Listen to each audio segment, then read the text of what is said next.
कुलदीप जी, क्या आपको लगता है कि 3 दिसंबर किसी का भी नंबर आए लेकिन आम आदमी पार्टी का नंबर तो नहीं आने वाला इन पांचों में से किसी राज्य के अंदर? देखिए 3 दिसंबर तो जो नंबर है जनता का नंबर है, जनता तय कर चुकी है कि उसे किसको लेके आना है। और जो सरकारें वहाँ रही हैं, चाहे मध्य प्रदेश में रही हैं और राज्यों में रही हो, उन्होंने जनता को धोखा दिया। आम आदमी पार्टी स्पष्ट करती है, आम आदमी पार्टी हमेशा युवाओं की बात करती है, बिजली की बात करती है, पानी की बात करती है, शिक्षा की बात करती है। हम ये जाति धर्म के नाम पे लड़ाई लड़ाने वाले लोग नहीं है। हम तो गारंटी देते हैं और जो हम गारंटी देते हैं गारंटी को पूरी करते हैं। जो गारंटी हमने दिल्ली में दी उस गारंटी को पूरा किया। हमने दिल्ली के लोगों से कहा हम आपको बिजली देंगे, लोगों को बिजली दी। हमने पंजाब के लोगों से कहा आपको बिजली देंगे, हमने बिजली दी। हमने पानी की बात करी, हमने अच्छे स्कूल की बात करी, अच्छे अस्पताल की बात करी, अच्छे मोहल्ला क्लिनिक की बात करी। और वही गारंटी अब हम पहली बार चुनाव लड़ने के लिए मध्य प्रदेश, गारंटी तो मोदी जी भी दे रहे हैं कि भ्रष्टाचारियों को छोड़ेंगे नहीं, एक-एक करके सबको जेल भेज देंगे। अमीश भाई, मोदी जी देते हैं जुमला, 15 लाख का जुमला, 2 करोड़ रोजगार का जुमला, और मिला किसी को नहीं आज तक। बताओ किसको मिला? मोदी जुमला दिया, अगर उन्होंने सच्चाई कही होती तो लोग उनके साथ होते। उन्होंने केवल जुमला दिया है। तो मोदी जी जुमले देते हैं, अरविंद केजरीवाल गारंटी देते हैं, और जो गारंटी देते हैं उस गारंटी को पूरी करते हैं, चाहे वो दिल्ली हो चाहे पंजाब हो। तो इसलिए 3 दिसंबर को मुझे लगता है कि वहां की जनता जरूर आम आदमी पार्टी भरोसा करेगी। जहां जहां हमारे उम्मीदवार लड़ रहे हैं उनका सपोर्ट करेगी, क्योंकि हम लोग विकास की राजनीति करते हैं, काम की राजनीति करते हैं। इन्होंने 1 पे 1 फ्री की गारंटी भी दी थी क्या? इन्होंने तो गारंटी दी थी कि महिलाओं से पूछ के शराब के ठेके खोलेंगे, पंजाब को नशा मुक्त बनाएंगे, दिल्ली को नशा मुक्त बनाएंगे, दिल्ली को नशा युक्त बना दिया और प्रदूषण मुक्त बना दिया।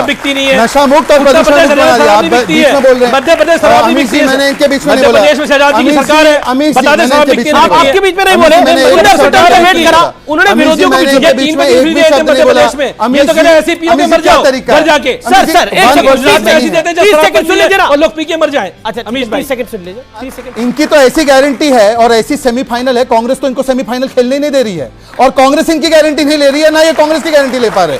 अच्छा चलिए आते हैं मेन मुद्दे पर। देखिए अभी इन्होंने कहा कि भाषा की मर्यादा। मैं हमेशा, मुझे अच्छा लगता है कि जब भाटी जी मेरे साथ होते हैं डिबेट में, ये एक बहुत ही अनुभवी व्यक्ति है। भाटी जी, आप उस समय पर मेरे से ज्यादा एक्टिव रहे होंगे। वाजपेयी जी को सदन के पटल पर सोनिया गांधी ने गद्दार कहा था, वहां पर दूर दूर तक मोदी जी तो थे भी नहीं। उस समय पर आपने विरोध किया था क्या? जब कहा था एक शेरनी 100 लंगूर, और 100 लंगूर में कौन थे? लोहिया, जेपी, मुलायम सिंह यादव, कांग्रेस के जो भी विरोधी दल थे, बीजेपी के बड़े नेता वाजपेयी जी, अडवाणी जी, 100 लंगूर कहा था, तब आप कहां थे? और मैं आपसे एक चीज पूछना चाहता हूं, आप मुझे बता दीजिए। हाँ, चिकमंगलूर। अरे भाई छोड़ो, अखिलेश कांग्रेस पार्टी को कहना चाहता हूँ, अपने चिरकुट अखिलेश जी कह रहे चिरकुट नेता कांग्रेसियों को, वो कह रहे अखिलेश, ये कौन सी भाषा की मर्यादा है? जरा ये भी बता दीजिए। और वो उनका पर्सनल मैटर है, मतलब उनका पर्सनल मैटर नहीं है। बात शब्दों की, अरे मैं अपनी कर रहा हूँ भाई, आपका तो स्टेक ही नहीं है। आप अपने आपका तो स्टेक है भाई, इनकी तो पार्टी नहीं है, तेलंगाना में पार्टी नहीं है, इनकी पार्टी सुन लीजिए, पार्टी कहाँ है? अच्छा इनकी एक कॉमरेड थी, वो कॉमरेड भी छोड़ देना चाहिए जम्मू कश्मीर। इनकी एक जम्मू कश्मीर की शैलावासी कॉमरेड भी छोड़ दी। और सुन लीजिए आखिरी बात, ऐसे थोड़ी होता है। मेरी आखिरी बात समाप्त होने दो, उसके बाद देखिए भाई विवेक 30 सेकंड। ये रूलिंग पार्टी के प्रवक्ता हैं, इनके पार्टी की सरकार है केंद्र में, इनको रोल मॉडल होना चाहिए, इनको खुले में बोलना चाहिए। मैं भाजपा से हूं, ये मेरी सरकार है, ये मेरे काम है। लेकिन ये क्या बात कर रहे हैं? मेरा कोई काम नहीं। ये आम आदमी पार्टी में कमी, वो समाजवादी में कमी, ये लेफ्ट में कमी, ये कांग्रेस में कमी, ये लड़ रहे हैं, 30 सेकंड मिल रहे हैं। आपने क्या किया? जी क्या है आपकी उपलब्धि? सुन लेते अमित जी, 5 राज्यों में जहां पर हमारी सरकार है, मैंने तो उसके काम गिनवा दिए, परंतु जो बाकी राज्यों में इनकी सरकारें हैं, राजस्थान के काम हम नहीं पूछेंगे क्या? राजस्थान में नहीं पूछेंगे पेपर लीक क्यों है? राजस्थान में ये नहीं पूछेंगे महिला उत्पीड़न में नंबर 1 क्यों है? छत्तीसगढ़ में नहीं पूछेंगे इतना घोटाला क्यों हुआ? गोबर में भी घोटाला, गोठान में भी घोटाला, भर्ती में घोटाला। परंतु मेरा सवाल इनसे ये, देखिए इन्होंने क्या कहा अभी, इन्होंने कहा कि ईवीएम दबाकर फांसी की सजा देनी है, वैसे ईवीएम दबाना है। ये क्यों बोला? भाटी जी, अगर पीएफआई की मार्च निकाली जाती है राजस्थान में और हिंदू यात्राओं को रोक लगाई जाती है, तो ऐसे पीएफआई के आतंकवादियों को फांसी की सजा देने के लिए ही हम वोट देंगे।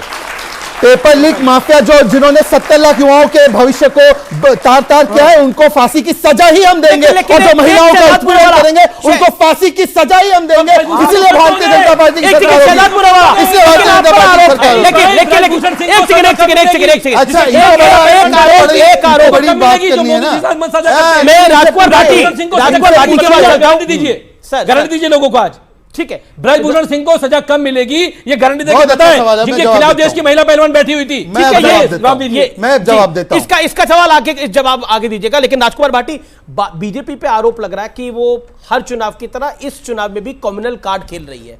प्रधानमंत्री मोदी पे आरोप लग रहा है, उत्तर प्रदेश के मुख्यमंत्री योगी आदित्यनाथ जी पे आरोप लग रहा है, शहजाद पूनावाला पे भी आरोप लग रहा है कि इन्होंने ट्वीट कर दिया कन्हैयालाल साहू की वो की संकेतिक वो मशीन जिसके अंदर खून के धब्बे थे, और बोला कि देखिए इसका अब आप लोगों को बदला लेना है। ये माननीय मोदी जी का सिद्धहस्त फार्मूला है, उनका क्या फार्मूला है?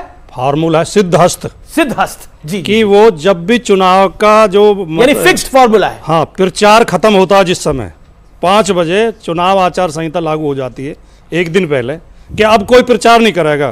प्रचार न करने का मतलब होता है पार्टी का सिंबल, पार्टी का कैंडिडेट, पार्टी के चुनाव चिन्ह, पार्टी का कोई नेता सार्वजनिक रूप से न दिखाई दे।